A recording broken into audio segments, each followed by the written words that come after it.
Oshkosh Media is government programming on GovTV, community programming on Life TV, and community radio on Oshkosh FM 101.9.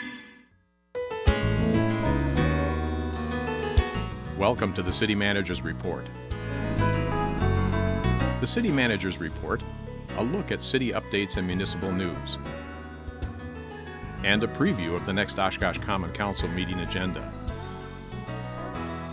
Your hosts, Emily Springstrow of Oshkosh Media and City Manager Mark Roloff.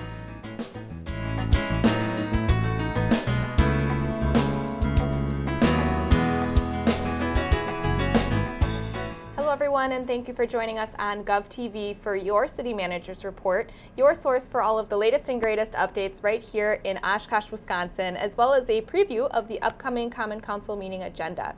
I'm your host, Emily Springstrow, joined as always by our City Manager, Mark Roloff. So thanks for joining us, Mark. Great to be here, Emily. It's great to have you. We're going to go ahead and dive into our hot topics for the first half of today's show. We're going to take a little break, and then when we return, we will go over some of the highlights on the upcoming agenda for Tuesday, February 25th, 2020. So Mark, first thing that we want to talk about here is something that just started today, and that's the Oshkosh Avenue Bridge closure, and that began today and going all the way into July. It's going to be lasting for a while. This is a Department of Transportation project, the state, but the whole idea is there's some areas of the bridge that need to really get worked on. I'd probably classify this as a major type of repair, but it's now closed. But the good news is, let's look to the future. It'll be open to navigational traffic April 10th. That's really, from what I hear from all the anglers, that's when the walleyes start running. And then it'll be completed by June 18th for traffic and pedestrians. And then, of course, there'll be some cleanup stuff that'll need to be done, which is why it'll take it into July. Yeah, what kind of work are they doing on the bridge here? Well, the video really shows you when they hit that bridge or coming off the bridge, you can see the bounce. So that's part of it, but I think there's some other things in terms of the bridge being able to go up and down, which is why it's going to be closed to navigational traffic until April. They need to work on things associated with the lift. We're going to participate a little bit and give them some money to take care of the landings and where it becomes a city road after that point. But this is how it looks today, everybody. It's going to be very lonely over there. So we do have signage out there to direct people to the different businesses in the area, and certainly we want to help encourage people to frequent these businesses, even though they'll be maybe a little tougher to get to. They're going to be accessible, and they're going to be open and waiting for your business. So please take care of our local businesses while they're a little inaccessible. Definitely. And plan ahead, too, if you're planning on being in the area, because that is kind of putting a cramp in some commute and just traffic in general in the area. Yeah, it's the northernmost bridge in the city, and that becomes an inconvenience, especially if you forget about it. You're going to have to backtrack a little bit. And as you know, we were talking earlier, some of the detour routes, which Witzel is probably the biggest one, plan ahead in the morning, because you're going to see more traffic on Witzel in the morning, because that's the first place people are going to go. So you may notice the commute rush hour being a little bit tougher during this period of time. So bear with everybody. Understand we're all in the same situation here. Yes. Now, this is a DOT project, so we do have a link on the city website that you can check on the details of it, and all the information is listed there. So they've got a website listed for the Oshkosh Ave bridge closure. Moving down our list, Mark, this has been a big topic the last 3 weeks. We're about 3 weeks and a few days out from the initial onset of it, but the city network outage has been quite a big deal here. It is, and we've done everything we can to try to get it up and running so that the public doesn't see the inconveniences that are there, but there are still some things that are slowly getting back up. All of our emails are now back up, which we're happy about, but it's a little slower. The system's still getting used to the traffic. I know that sounds crazy, but it's still getting used to. We're putting up different protections and firewalls, so things are a little slower going in, so we have to be careful with that. And then we have some specific software that employees have for their unique position. Everybody's got a spreadsheet and a word processor, but we have some very specific mapping software. And something as much as, say, getting reservations for the parks. That's only at the Parks Department. So getting those specialty softwares is taking a little bit of time to get up there, and then also we have to make sure that it can get through any type of filter. So we're putting a more robust protection system in, and in doing so, we slow things down. So we have to figure out a way to balance that out. We certainly want to give people access, but we have to protect ourselves so this doesn't happen again. Definitely. So a big question is what's next? What are we looking at as far as next steps with recovery? You kind of listed that already, but how do we prevent this from happening again? Well, part of it is we're going to need to invest in some other protection, some firewalls and things like that.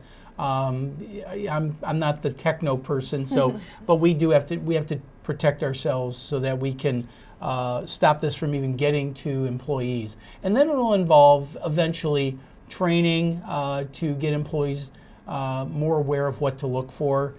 Certainly, I view this as we were victimized, but we have to do everything we can to make sure that we minimize the possibility of getting victimized again. And that's going to be very important. And that training is going to be ongoing. It's not just a one-time thing. We have turnover in staff all the time, new positions. We have to make sure that everybody is trained on a regular basis and not get complacent with how things are. Well, we haven't had a problem, so it's okay. No, you have to be careful. So I see that happening in the coming months as we get out of recovery mode and more into prevention mode and training mode. Definitely. Until then, we're back to business as usual as much as we can be, and the public really shouldn't be affected by this at all. No, but I want to thank the public. They've been very patient, and there'll still be a few little inconveniences that you may experience, and just bear with us. We'll get back up and running as soon as possible. Wonderful. Well, thanks for the update on that. We want to give a little bit of a heads up as well. State of the City is right around the corner, less than a month away, Monday, March 9th at 6 p.m. And Mark, you're in the middle of planning this. Oh, it's a lot of fun. We're all, Oshkosh Media is such a huge part of that, and we are preparing for that. It's a little earlier, which I kind of like, because we're talking about what the next year is going to look like, and so I really prefer to do it a little earlier. So we're happy that Monday, March 9th at the Convention Center. A lot of people there. We get 200-300 people that show up. I'm very excited about learning different things, meeting up with department heads, elected officials, different community groups that we work with, honoring our boards and commissions. And this year, because it's the beginning of a new decade, we're going to look back at 10 years of progress, but also say, where do we want to be at the end of the next decade, and how do we get there? And we get there by starting with what we're going to do in 2020. So that's kind of the theme this year, and we're excited and looking forward to reuniting with so many residents who really enjoy coming to the State of the City and learning and seeing what questions that the public has for us. It really is a great event, a great opportunity to connect with our city employees and talk about projects on a one-on-one basis with individuals that are behind these projects. So definitely looking forward to that. And once again, that's Monday, March 9th, 6 p.m. And then the address begins right around 6:30. Moving down the list, Battle on Bago starts this weekend, so we wanted to give a little shout out because that's a huge event here in Oshkosh. Brings a lot of people in. It brings a lot of people in. It kicks off on Friday and runs through Saturday, I believe. It's the 13th annual Battle on Bago, but it brings people throughout the area to have some outdoor winter fun.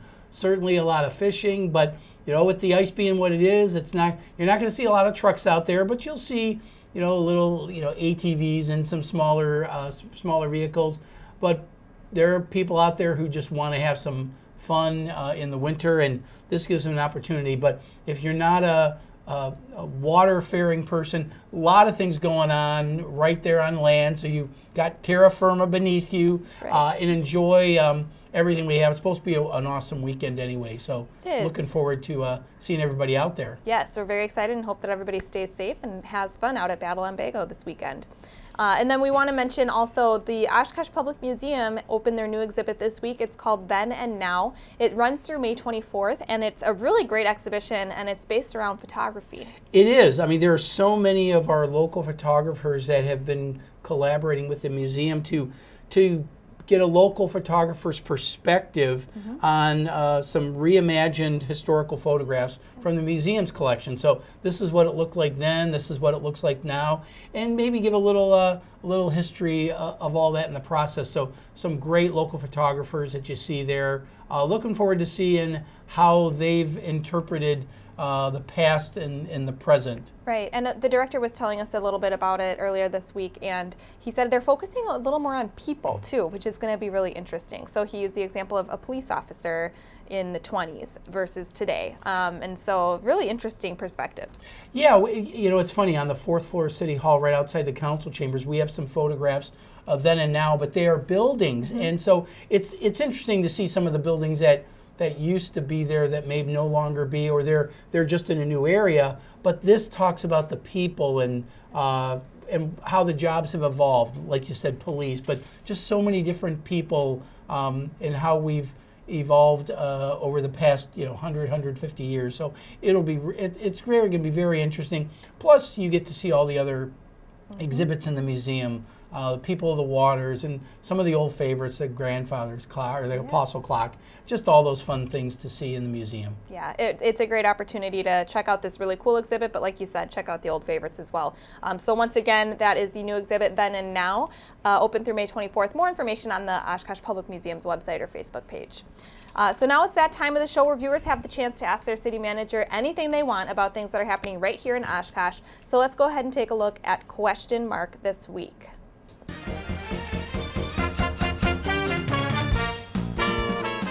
All right, so Mark, this one actually came through on multiple platforms, and that is, when will free busing be available to students? When I say multiple platforms, I mean it's been chattered about on Facebook. Some bus drivers have had questions about this. So what's the latest? Yeah, I don't know if I would have worded the question that way, because that presumes something that hasn't happened yet. The council at the last meeting gave staff direction to work with the Oshkosh Area School District on providing free busing to students, but we have to work through an agreement that has to be mutually agreed by both the city and the school district. So it's not a done deal yet. I think it's inevitable, perhaps, but immediately after the council approved this in concept, people were trying to hop on the bus on Wednesday saying, okay, free busing. That just isn't the case.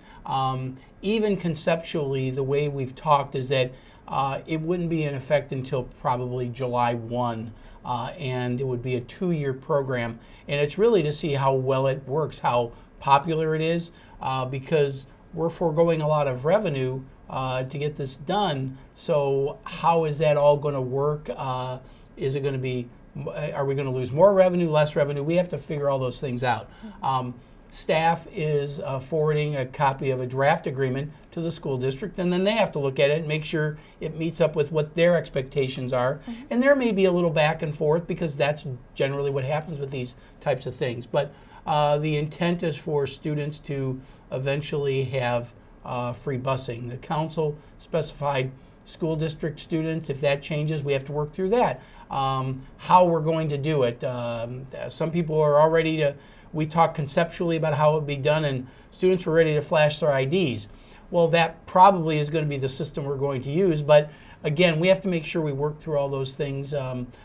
Grade school, elementary school students, for example, don't have any identification, and that's understandable. The young ones, you can't expect them to be hauling around an identification card. So we have to work through all these logistical things. We're certainly taking a look at what other communities have done, try to see if we can model it after that. So I see us coming back within the next month or two with an agreement for the council to consider, but the council has to consider and approve it, and the school district, and the terms have to be mutually agreeable. So I just ask everybody to just be a little patient, and we'll get back to you soon. So still early on in the phase of what's going to be happening later. Yeah, but clearly council's expressed its intent that they would like to do this. So that my job now is to make sure that this happens. So, but we'll go through those details, and we'll iron it all out and bring it back to council for final approval. So to be continued. Yes, absolutely. All right, we'll be sure to update you on City Manager's report once that continues on and the process completes. So great question. If you'd like to send a question to Mark, send it to us on Twitter, send it to us on Facebook, or go ahead and email it to us, and he'll answer it on the next episode of City Manager's Report. We're going to take a quick break, and when we come back, we'll dive into the Common Council meeting agenda for this Tuesday, February 25th. We'll be right back.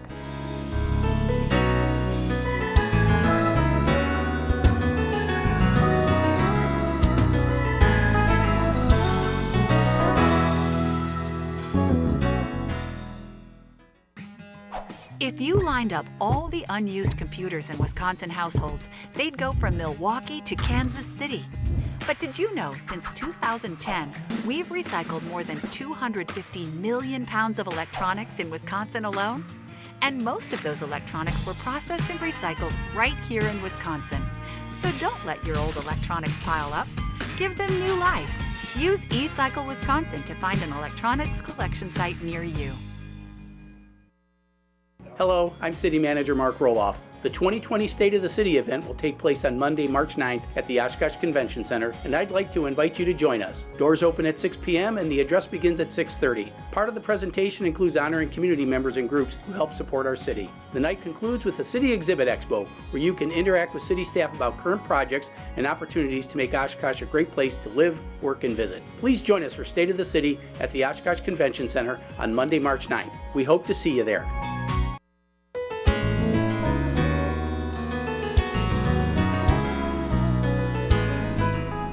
Welcome back to City Manager's Report. Thanks again for joining us. Now it's that time of the show where we're going to go ahead and take a look at some of the highlights coming up on the Oshkosh Common Council meeting agenda for Tuesday, February 25th, 2020. So, Mark, first thing that we want to cover here is the workshop that's taking place prior to the meeting at 5 o'clock. This is on the FGM Public Safety Facility Study. So, kind of tell us a little bit about some of the details of this study.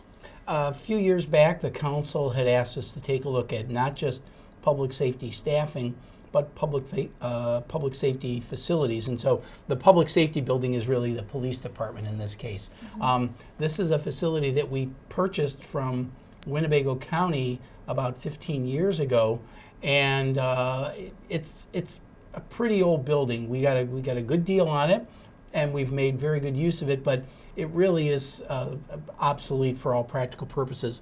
It's the old county jail, so the second floor, the top story of the building, really can't be used for anything because it was intended to be a jail, and structurally you can't convert it. So all we have up there is storage. We can't do offices or things like that. The firm that we've hired, FGM, has taken a look at different alternatives as well as some immediate needs that we have, because we're not just limited at the public safety building. We have a couple other locations throughout the city where the police department stores or has larger vehicles put away in garages. Right. So we have to figure those things out. It's a very ambitious plan because to deal with the facility needs for public police agency in modern times, there are just a lot of different needs that are out there that we currently don't have. So it'll be looking at the different options that are available. Some very ambitious ones for the long term. The number is upwards of over $30 million. That's just, right now, it's really not within feasible range, but it's something that we have to take a look at for the future, because eventually that building will become totally obsolete.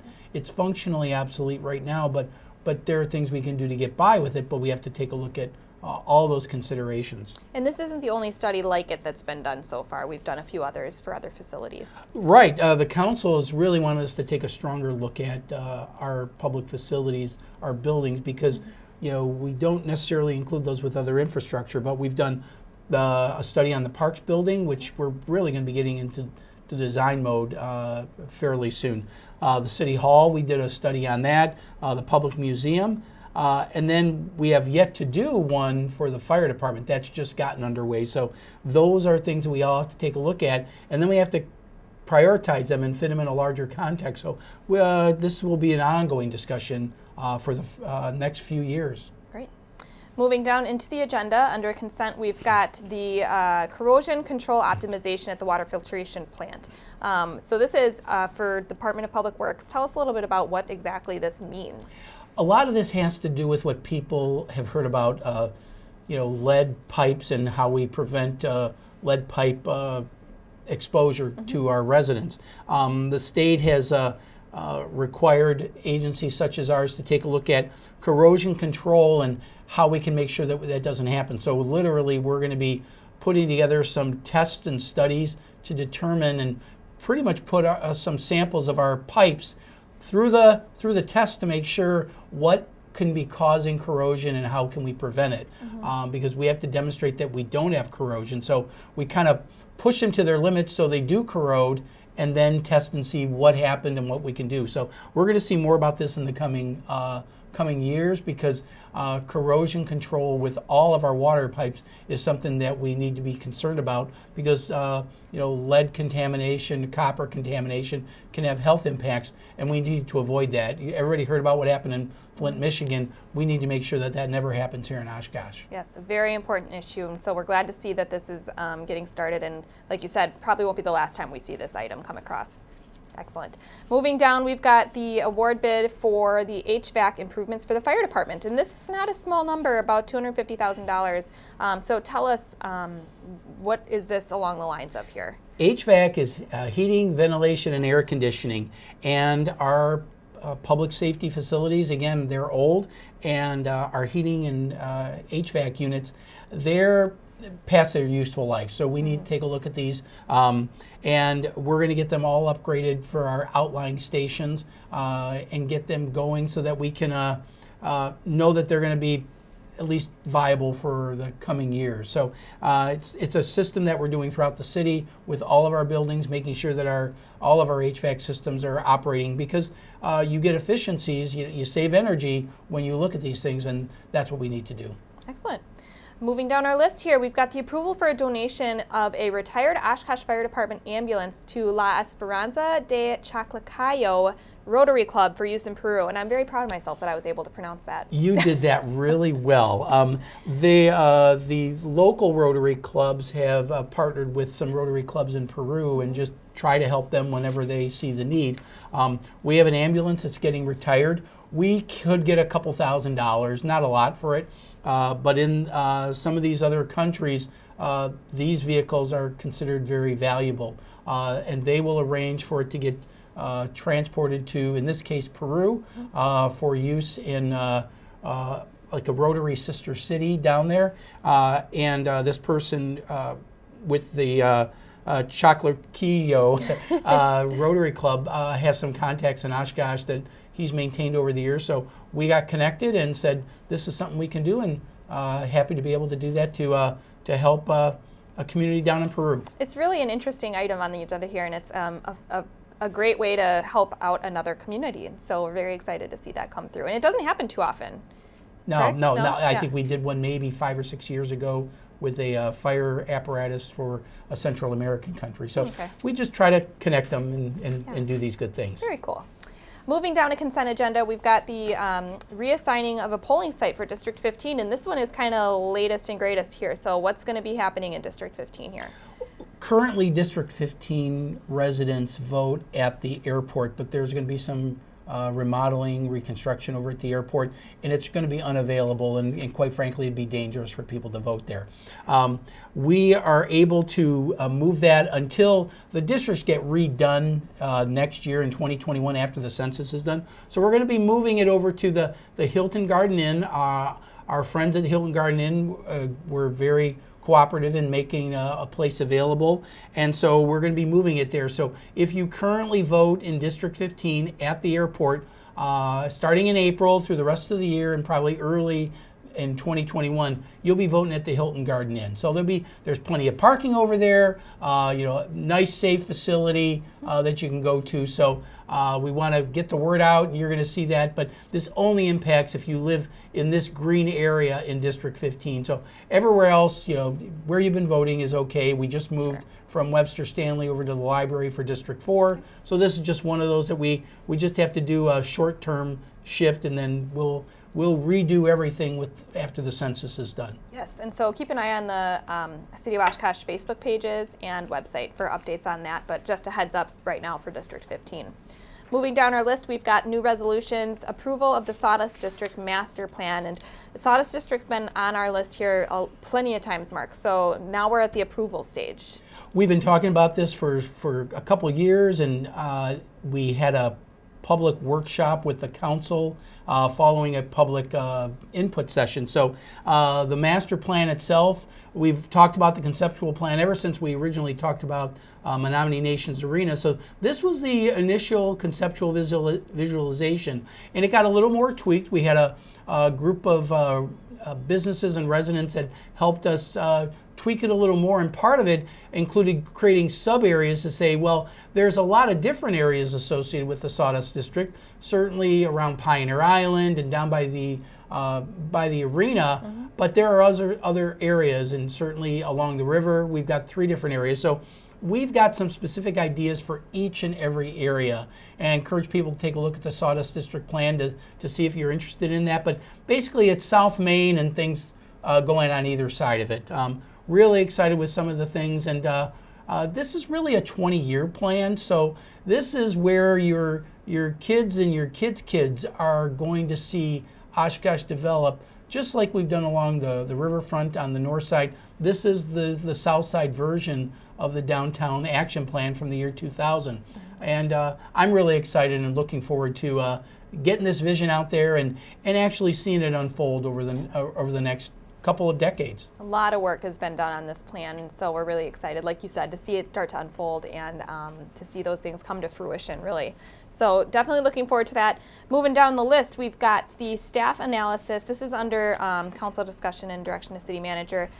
Staff analysis of recommendation from ad hoc committee on alternatives to replace special assessments. Another hot topic last year. So the ad hoc committee has been hard at work in finding these recommendations. They've been working the last 4 or 5 months. They have a specific recommendation, so we analyze that along with all the other alternatives that they did talk about, so the council understands it. They didn't just look at one option. So, but the consensus was that they felt that we needed to eliminate special assessments. But the first alternative is you always have is what's called the null alternative, and do nothing. So these are the alternatives that we've really kind of laid out for council, and if they want us to do something, we can look at that. But leaving special assessments in place obviously is one option. The committee recommends what we're terming a flat rate transportation fee. That's proposed a flat rate per each residential single and 2-family lot, and then another rate for all the other commercial, multifamily, industrial sites. There are some issues that staff has some concerns with that, and we've pointed out to council, and they're going to be looking at those. One of the other options a couple other options that have been discussed were a traffic-based transportation fee. We're calling it a TUF. That's kind of what it's been, the terms have been used. And that's getting some increasing interest, but nobody's implemented it yet in Wisconsin. So we're still taking a look at that. It's more based on traffic generation, and there's some standards out there. So that's another option that the council could consider. The vehicle registration fee has been talked for a number of years, and it's been dismissed for the most part. The vehicle registration fee would be tacked on to the vehicle registration fee you pay to the state, but to raise the money we're looking at would make it the highest city vehicle registration fee in the state. Not really very attractive. And then one of the other things that the staff had kicked around was you could certainly look at a hybrid approach, taking one of the other methods above, like combine a vehicle registration fee with a TUF, or a vehicle registration fee and still leave special assessments in place. You can do a mix or match of any of those other issues. And then interestingly enough, the city of Janesville is just now soliciting to do a similar type of study. So, we think we've covered everything, and I really do believe what we have. But certainly, they're going out and hiring some professionals to take a look at that, both from a legal, engineering, financial elements. And we could certainly wait and see what happens with the Janesville study and take it from there. Definitely. So some great opportunities for discussion here, and I think this is a good one to end on. We're just about out of time. So yeah, we are. Looking forward to that, and looking forward to the meeting on February 25th. So with that, Mark, I'd like to thank you for joining us today. Happy to do so. Again, the Common Council meeting is this Tuesday, February 25th At 6 p.m., you can watch it live on GovTV and on our website, oshkoshmedia.org, or you can listen to it on 101.9 Oshkosh FM. Make sure you like Oshkosh Media on Facebook or follow us on Twitter, and check out our YouTube channel for government meeting replays and past episodes of some of your favorite programs. And as always, don't forget, if you have a question for City Manager Mark Roloff, send it to us on Twitter, post it on our Facebook wall, or email it to us, and he'll answer it on the next episode. So with that, thanks again for joining us on City Manager's Report, and we'll see you next time.